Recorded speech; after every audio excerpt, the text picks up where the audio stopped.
cette fois. C'est parti. Un petit tour d'horizon autour du parking de Nevache.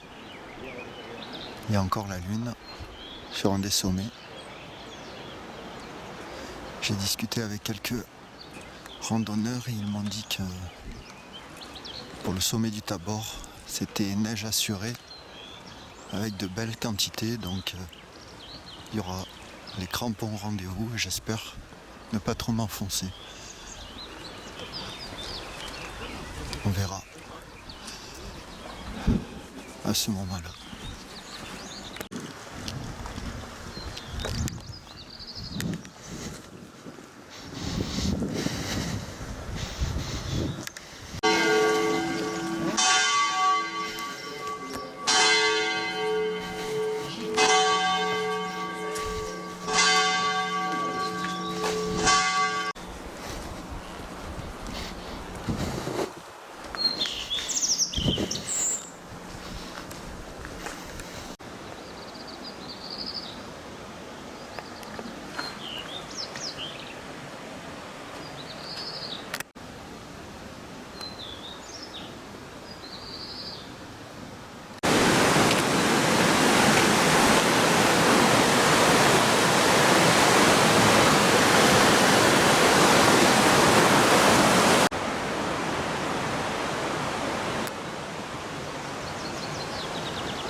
Le départ du GR, qui est le GR57, vers la Buffère, le refuge, est donné a priori dans le village. Donc il faut traverser le village et au bout d'un moment, un petit restaurant, on prend à gauche après l'église. On passe un pont avec le torrent et après à droite. Et c'est parti.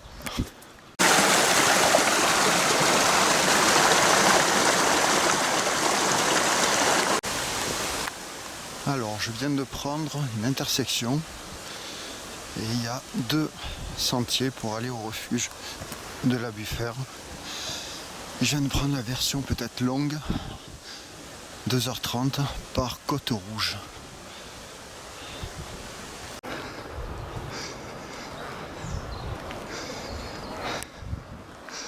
Alors, je suis sur le sentier qui mène vers Côte-Rouge. Et ça grimpe directement dans la montagne. Il y a très peu de lacets. Par contre, beaucoup de cours d'eau, de petits torrents. J'entends le bruit en fond du torrent de la Clarée en bas. Il commence à y avoir moins de fleurs.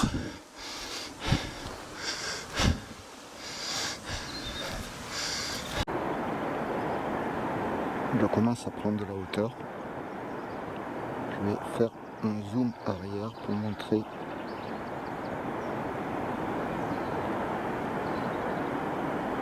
l'endroit où je suis par rapport au parking de Nevache où je suis garé.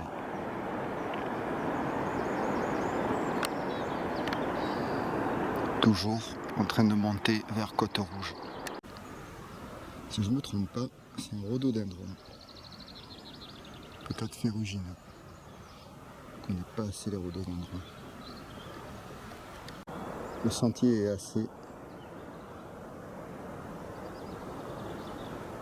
rocheux par moment, dans une belle forêt.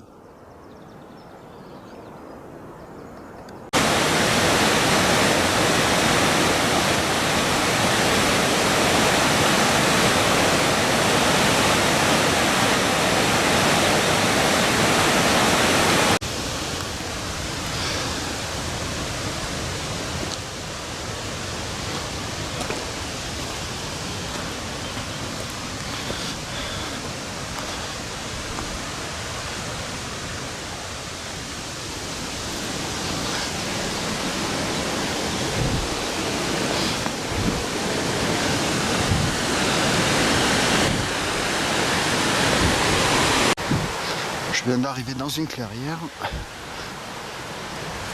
sur un petit plateau. Et là, je trouve des panneaux avec des bifurcations. Donc refuge de Buffer par Côte-Rouge, c'est là où je vais. A priori, il y a la passerelle de Cristol. Je suis à 2092 mètres. On va aller voir cette passerelle un peu plus loin. 2 étapes par jour et qui faisaient les variantes. Quand il y avait 2 itinéraires sur un bout de tracé, ils faisaient les 2. Et à Bevella, c'est le cas. Il y a une variante dite alpine avec des câbles. Ben c'est celle qu'on avait fait nous avec les collègues. Avec on avait pris directement les... Bon, je suis honnête, il y a une partie qui est un peu tendue. Oui, après, si on est habitué, ça va. Voilà. Mais après, le problème, c'est qui on emmène avec soi. Voilà, et qui c'est qui a un petit peu les sensations voilà, de vide ou pas pas. le vide. Moi, je trouve qu'un des problèmes, c'est l'état des chemins. Ils sont bien tracés, il n'y a aucun problème d'itinéraire.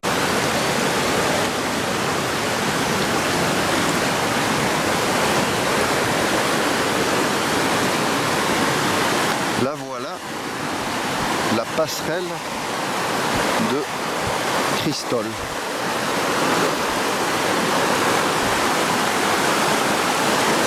J'ai juste à espérer qu'elle tienne bien et que je ne me casse pas la figure dans la flotte. Enfin pour moi ça s'arrête là puisque je viens juste voir la passerelle, un petit peu le torrent. Et après on va quand même aller voir les panneaux là-bas. Hop.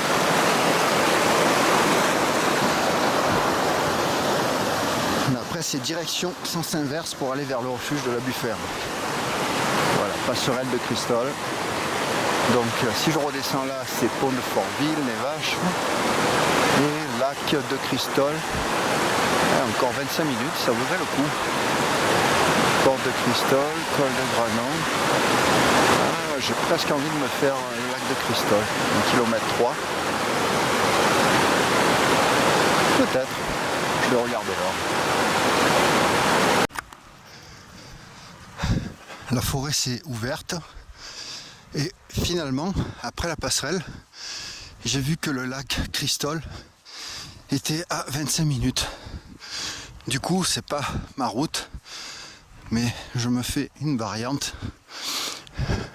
25 minutes, aller, en redescendant 20 minutes, c'est 1 heure de décalage sur la journée, c'est rien du tout. J'ai calculé que vers les 13 heures, je serais arrivé au refuge de toute manière. Je m'arrête quelques secondes pour faire un petit 3-6. Il n'y a rien à dire.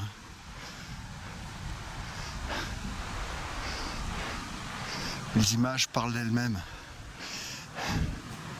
Ça fait du bien. Le lac Cristol. Ils avaient dit 25 minutes depuis le panneau et c'est assez précis puisque j'ai mis 25 minutes pour atteindre le lac.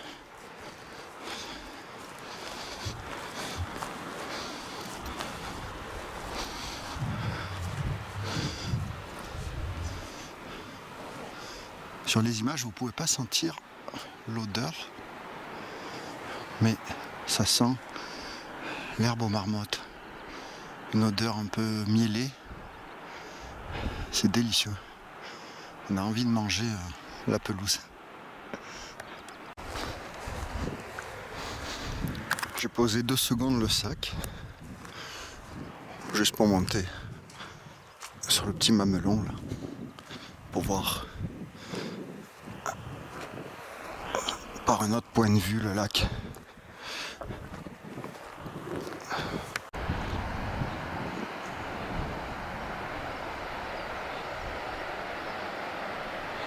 Au-dessus de cette zone, il y a le lac Rond. J'irai pas aujourd'hui. Ce sera pour une autre fois.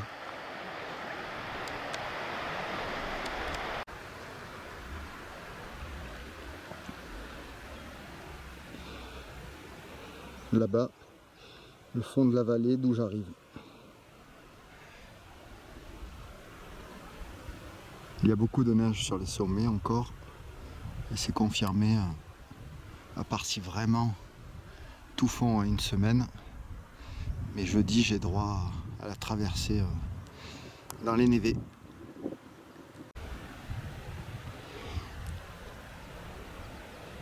Ces petites zones humides ressemblent aux Pozzine en Corse, du côté du lac de Nino.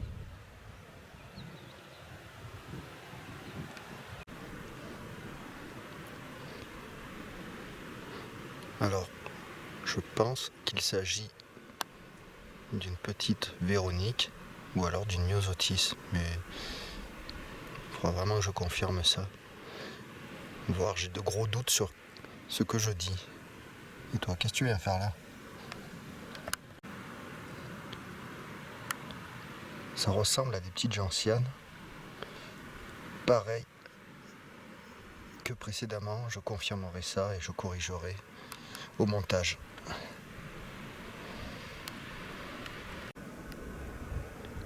Cette fleur ressemble au bouton d'or, mais je ne reconnais pas la feuille.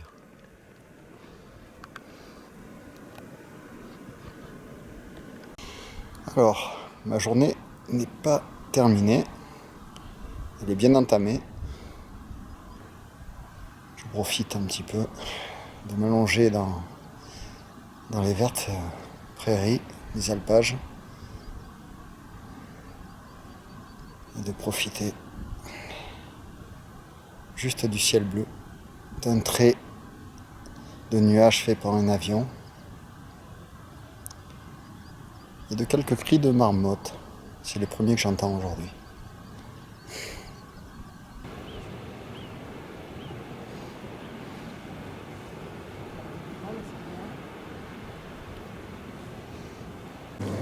Si je me trompe pas, ce sont des pensées sauvages. Forcément, on est en milieu sauvage. La bonne blague. Je vais essayer d'en prendre d'autres à un autre endroit.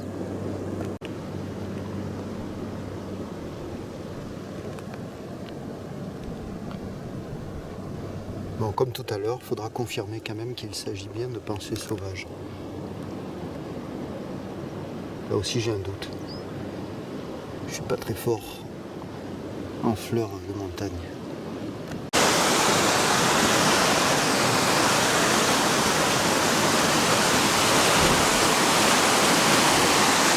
C'est un peu casse-gueule.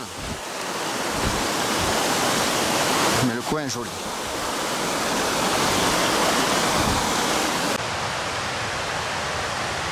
Je résiste pas à vous faire découvrir de sublimes anémones blanches au milieu d'un buisson de rhododendron qui n'a pas encore fleuri. Je vais essayer de m'approcher.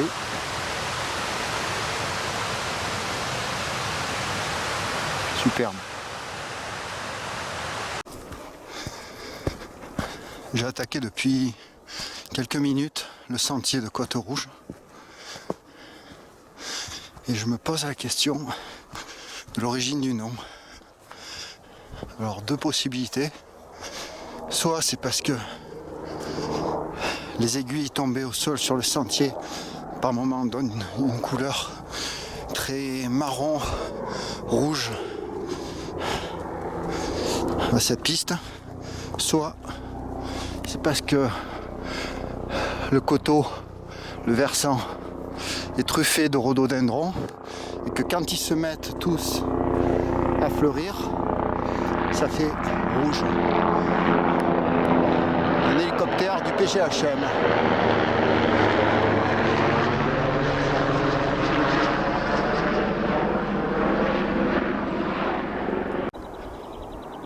On a un superbe panorama sur la vallée de la Clarée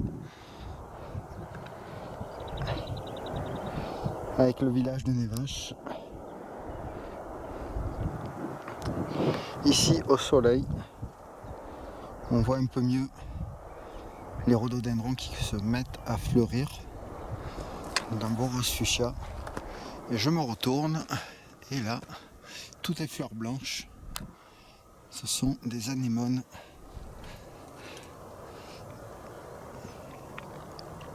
comme on a pu croiser précédemment.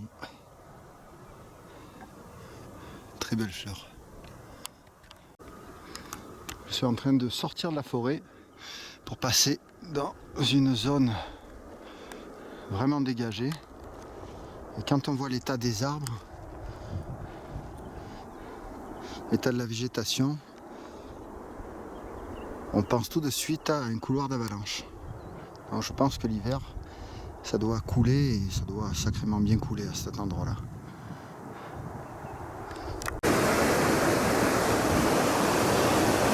J'arrive dans une clairière.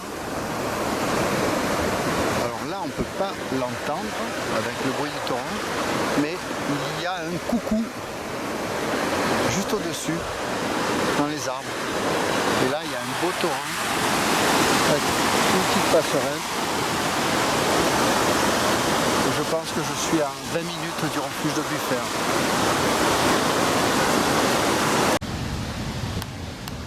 Il faudrait que je regarde cette fleur. Ça me ferait penser à de l'arnica. Bon, franchement, j'en suis pas sûr. Parce qu'il y a autant d'astéracées qui ressemblent à d'autres astéracées. Un peu plus haut.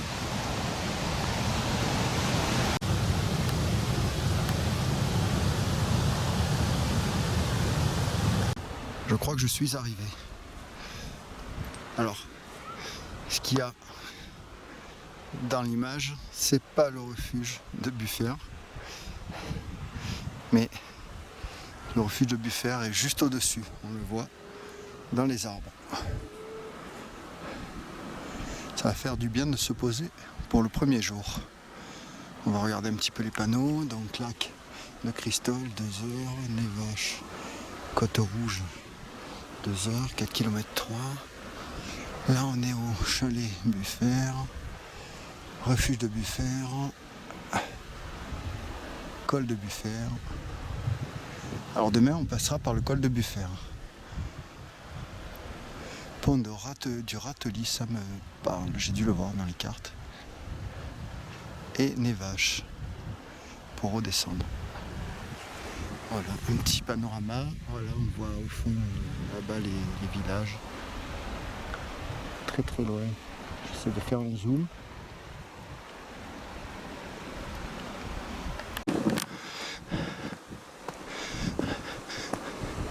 Les quelques dizaines de mètres qui mènent au refuge sont paradisiaques. Un petit cours d'eau qui coule. L'endroit est recouvert de verdure, de fleurs, de toutes les couleurs. Là, c'est vraiment un alpage comme on l'imagine. On peut s'allonger, faire des siestons, lire un bouquin. Je crois que ça va être le programme du reste de la journée. Petite parenthèse culinaire. Alors là, nous avons des massifs de Kénopode Bon-Henri, qui est l'épinard sauvage des montagnes. C'est entre autres avec cette plante que l'on faisait l'original de gratin d'oreille d'âne. J'ai déjà essayé, c'est très bon. Bien sûr avec cette plante.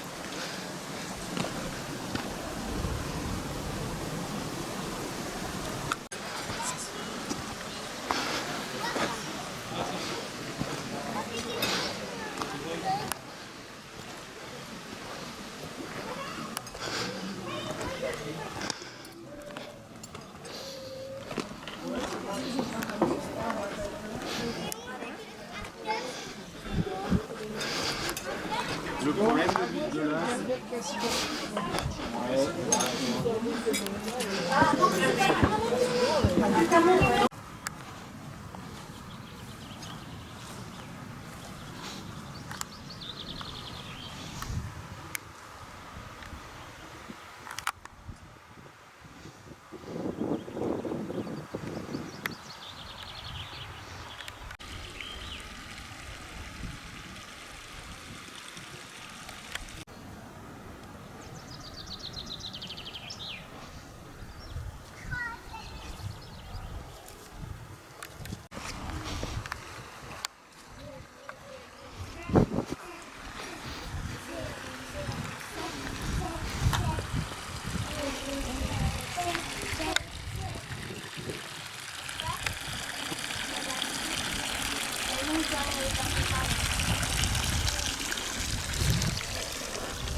Alors que quand tu as un bâtiment communal, tu sais pas qui fait ci, qui fait ça, tu dois le faire. Non, c'est à double faire. Alors, repas du randonneur avec un œuf bio. C'est le repas du midi avec une bière brassée au col du Galibier. Alors, Nadette, Guillaume et Claude m'ont ouvert la chambre. A priori, je serai avec un accompagnateur ce soir. Donc, je vais sûrement me prendre la place du bas. Voilà. Il y a une place intermédiaire que l'on prend avec cette échelle. Là, on a une vue magnifique sur la vallée. Et quand je monte, alors exprès, je n'ai pas mis l'éclairage du chalet pour pas leur user le courant, parce qu'ils fabriquent eux-mêmes leur courant. Voilà. Et là, on a encore un lit double. C'est vraiment sympa, c'est cosy, c'est joli. C'est vraiment super bien agencé. Beau travail à cette petite famille. Cette fois, c'est la visite des douches et des sanitaires de la Buffet. On reste dans le même style, aménagé avec goût et montagne. C'est vraiment un endroit très agréable, ce refuge. Ouais, quand même. Magnifique. Au refuge de Buffet, on peut aussi croiser des lamas.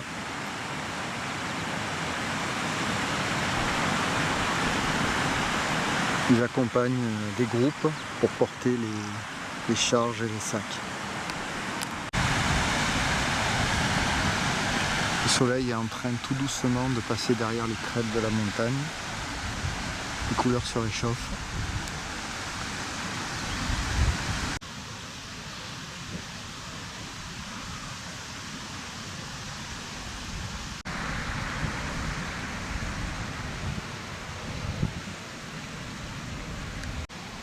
La personne qui dessine actuellement dans le champ est indienne. Je viens de passer 20 minutes à parler avec elle en anglais. Fort sympathique. Comme je parle pas tout souvent en anglais, ça a été un petit peu compliqué, mais on s'est compris.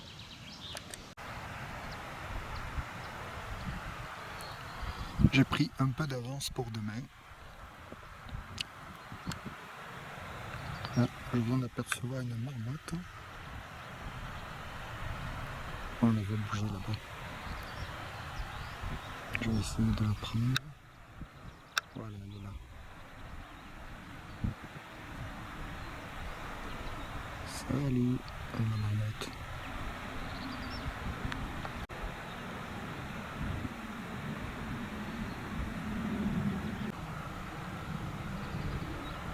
Je vous disais, j'ai pris un petit peu d'avance sur le sentier qui m'attend demain.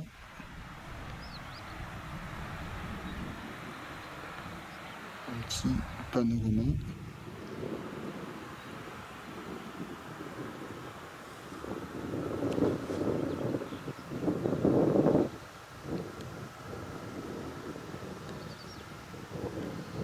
Et on va redescendre parce que je pense que le dîner va pas tarder à être servi. Je suis dans la petite chapelle du hameau de Buffet.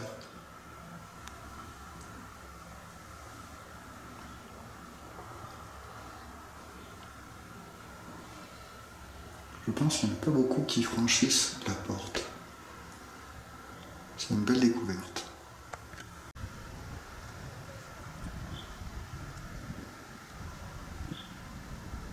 Je voulais noter un point important, c'est l'endroit où on stocke nos chaussures pour la nuit. Eh bien, il y a 3 prises pour charger les téléphones portables. Et ça, c'est très intéressant. Là, il y a des crocs à disposition pour ne pas marcher avec les grolles dans le refuge et tout dégueulasser. Voilà. Là, les petites balades.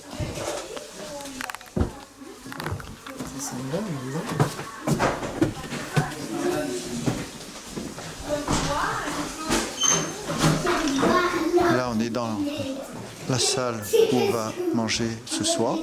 Au fond, on aperçoit encore des petites chambres. Je voulais montrer ça aussi à travers les fenêtres. On a des relax pour les journées ensoleillées pour faire bronzette.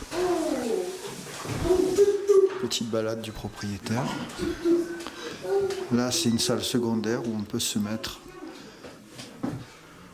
avec des jeux de société ou la lecture ou jeux de cartes. C'est décoré vraiment avec goût. L'endroit est vraiment très agréable.